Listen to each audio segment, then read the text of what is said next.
Welcome to the Deep Dive by Talktickers. We give you the essential insights from earnings calls. Today, we're digging into Rivian's Q2 fiscal 2025 call from August 5th. Lots happening in the EV space, and this call gave some real clues about Rivian's path forward.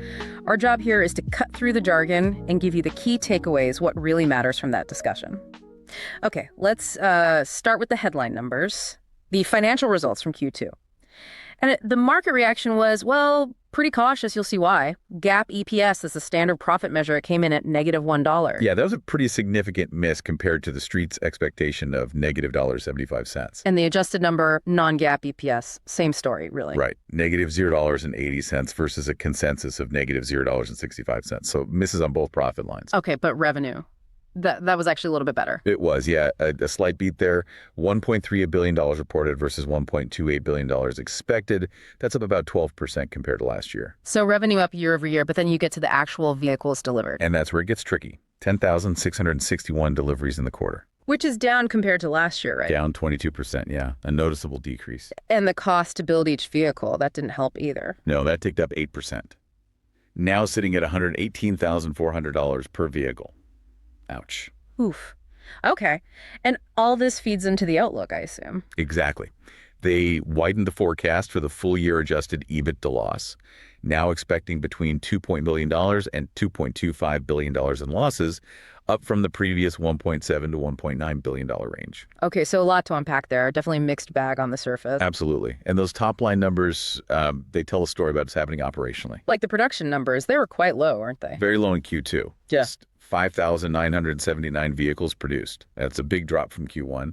Management pointed mostly to, ongoing supply chain issues, plus shifts in trade policy, things like tariffs. Do they give any sense of whether those supply issues are getting better? They did say they have much better visibility now on those component problems for the rest of the year. So some optimism there, at least. And how did that low production volume hit the automotive gross profit? Must have been significant. It really was. The gross profit loss on the auto side was $335 million. And a big chunk of that, about $137 million, was directly because of those unabsorbed fixed costs. Right, so the factory's running below capacity, but you still have all the overhead. Exactly. You've got the factory, the machinery, the base staff, all those costs spread over fewer vehicles. Makes each one more expensive to produce, essentially. It really shows how sensitive they are to production volume right now. Okay, but amidst those challenges, there was one area that looked pretty good, software and services. Yeah, that was definitely a bright spot. $376 million in revenue for that segment. And profitable, too. Yes, $129 million in gross profit. Really strong. And crucially, about half of that revenue came from the joint venture with Volkswagen. Ah, the VW deal kicking in already. Seems like it. But it wasn't just VW. They also saw growth from remarketing used vehicles, selling accessories, and their charging network. So that's becoming a more meaningful, diversified income stream. Definitely. And that's so important long term, not just relying on selling the cars themselves. Okay, so given all the Q2 results, the supply issues, the software strength, how did they adjust the full year guidance overall? We know the EBITDA loss widened. Right. Well, interestingly, they actually maintained the full year delivery target. Still aiming for 40,000 to 46,000 vehicles. Oh, okay. So they expect a stronger second half for deliveries then. Seems that way. And they also kept the capital expenditure guidance the same, $1.8 to $1.9 billion. But the increased EBITDA loss forecast stands. What drove that specifically? Two main things. First, a big change in expectations for regulatory credits. They now only expect about $160 million from those this year. Down from $300 million previously. And they don't expect any revenue from those programs in the second half of the year. Wow, okay. That's a hit. And the second reason? Just the Q2 performance itself, the lower production and higher costs we discussed. Plus, they mentioned tariffs adding maybe a couple $1,000s per unit impact for the rest of 25. Got it. Okay, so that's the near-term picture, but this is where it gets interesting, right? Because management sounded pretty confident despite these challenges. They seem focused on the longer-term strategy. What were they highlighting there? Yeah, if you zoom out, the message was very much about laying the groundwork. A huge focus was on the R2 vehicle and bringing costs down. RJ Scaringe, the CEO, he confirmed R2 is on track for a first half 2026 launch. And the cost target? Ambitious. He said it's 100% sourced now with prices negotiated, aiming for a bill of materials cost, basically the cost of the parts, That's about half of the R1. Half. Wow. Yeah. The idea isn't just a cheaper car, it's positive gross margin on the R2 itself, and a much faster path to overall company profitability compared to R1. By sharing the factory costs. Exactly. Yeah. Leveraging the existing normal plants, spreading those fixed costs. They're actually doing a 3-week shutdown in September to upgrade the line specifically for R2 prep. Okay, so R2 is clearly the linchpin. And you mentioned the VW joint venture contributing to software revenue. How's that partnership looking overall? It seems to be progressing well. That initial $1 billion convertible note, sort of a loan that can become stock that's closed, VW's total investment could hit $5 billion eventually. That brings cash, obviously, but also scale. And tech collaboration. Yes. A key part is the Joint Software-Defined Vehicle, or SDV, platform. Think of it like a car built around software, easily updatable. That shared platform is specifically expected to help lower the R2's costs. So the VW deal is critical for hitting that 2027 positive EBITDA target. Absolutely. Management sees it as key, partly through that cost reduction, but also things like background IP licensing and maybe better access to markets like Europe. Interesting. And beyond the actual vehicles and partnerships, they talked about AI and autonomy too. They did. They're planning an AI and autonomy day in December. What's the goal there? To show off their level 3 highway driving system and route planning. Level 3 is, where the car drives itself under certain conditions, but the driver needs to be ready. They see potential to monetize this through subscriptions down the line. And the tech itself. They highlighted the sensors on the Gen 2 R1, lots of cameras, imaging radar, and said the R2 will have even better 65 megapixel cameras.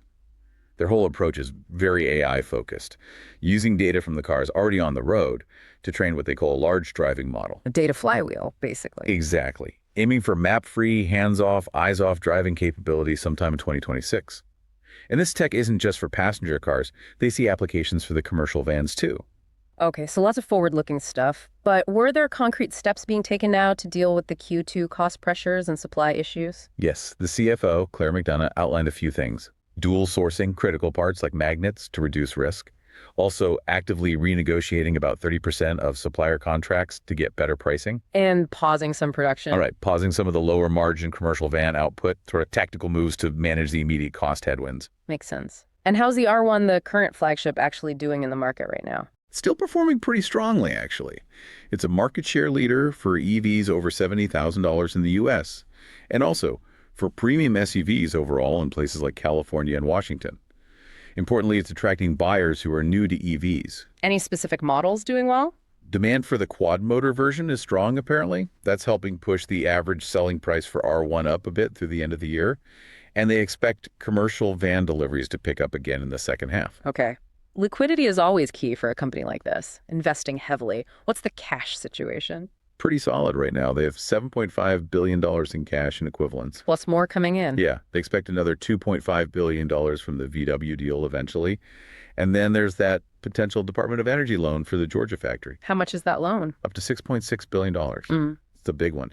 Though, important note, they haven't actually started vertical construction on that Georgia plant yet. That's planned for early 2026. Right. And one last detail, the Also Inc. spinoff. What was that about? Yes, their micromobility unit. That was spun off back in March. Rivian kept just under 50% ownership. The idea seems to be leveraging Rivian's core tech for other electrification areas, beyond just cars, a wider play. Okay, so taking that all in, what's the big picture takeaway for investors looking at Rivian now? It feels like a company really in the middle of a complex transition. Yeah, I think that's a good way to put it. And it raises this really interesting question of perspective, doesn't it? Management is clearly playing the long game here. They're trading some near-term margin pain for what they see as long-term strategic gain. Yeah. That September R2 retooling is a perfect example. Halts production now, but it's essential for future scale and lower costs. But the market isn't necessarily buying that long-term story right now. It's focused much more on the current numbers, the negative cash flow, the wider losses. Management talks about temporary costs and strategic investment. The market sees red ink. That's why you get this mixed print description in the news. Two different ways of looking at the same situation.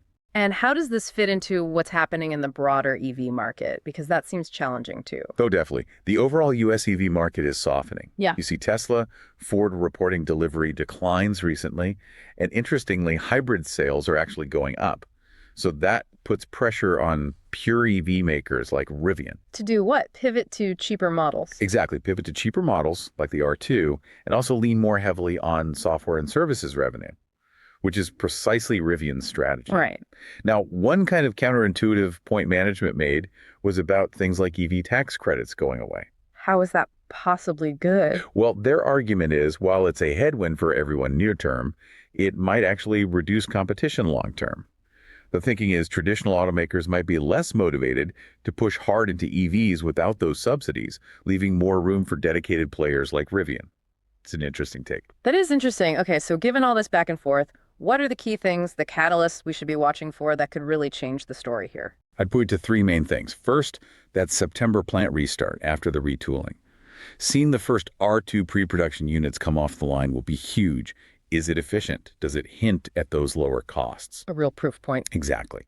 Second, getting that Department of Energy loan finalized for Georgia, that's a massive chunk of low-cost capital for their future plans. And third, formally closing the joint venture with Volkswagen by the end of the year. That triggers the next billion-dollar investment tranche from VW. okay, so those are the milestones. And if they hit them, what's the end goal they're shooting for? Still that positive EBITDA target by 2027. That's the headline goal. And it really relies on R2 production ramping up successfully, strong growth in software and services, including that VW-related IP revenue, remarketing, charging, and eventually autonomy subscriptions, and just generally executing on this complex plan. It's definitely more than just selling cars. All right, let's switch gears a bit. This next part is purely for entertainment, pure speculation, definitely not financial advice.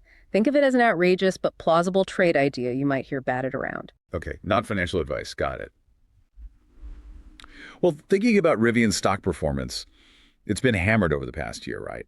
And the market's laser focus on the near-term losses, maybe overlooking some of the long-term strategic stuff. Here's a thought. What about a long strangle or maybe a straddle using really long-dated options? Okay, explain that. Betting on a big move, up or down. Exactly. A strangle or straddle profits from big volatility. You don't care which way it goes as long as it moves significantly. And you'd use long-dated options, maybe out past the R2 launch. Targeting the R2 launch specifically, why then? Because R2 is the make or break moment, isn't it? If they actually deliver that sub 45K truck with, quote, healthy positive gross margin and people actually buy it in volume, then all this current skepticism about cash flow and the 2027 target could just evaporate. Stock could rocket. But the flip side. The flip side is, if the R2 ramp hits more snags, if the costs aren't as low as promised, if demand isn't there, the downside could also be huge. The market's current negativity plus Rivian's history of execution challenges creates this potential for a really dramatic move around that launch. So the DOE loan or the VW deal closing, those are just noise compared to R2. They could cause near-term pops or drops, for sure, binary events. Yeah. But the real inflection point, the thing that decides if this strategy works or fails spectacularly, that's R2. So this trade idea is basically a leveraged bet that the outcome around R2's success or failure will be extreme, not just muddling through, capitalizing on volatility. Yeah. Again, purely speculative. Understood. Not financial advice. Okay, that wraps up our deep dive into Rivian's Q2 earnings call. We've hit the mixed results, the big strategic bets on R2 and autonomy, and those key catalysts to watch. Yeah, the core story is definitely this company in transition, making some tough choices now, betting they'll pay off big later. And the key question is, will the market eventually buy into that long-term vision or stay stuck on the current challenges? That's the tension. We hope this discussion gave you some valuable perspective on Rivian's latest quarter and where they might be headed. What stood out to you as you listened? Always do your own homework, of course. Consider different viewpoints. Thanks for joining us on the deep dive. We'll be back soon with our next earnings call summary.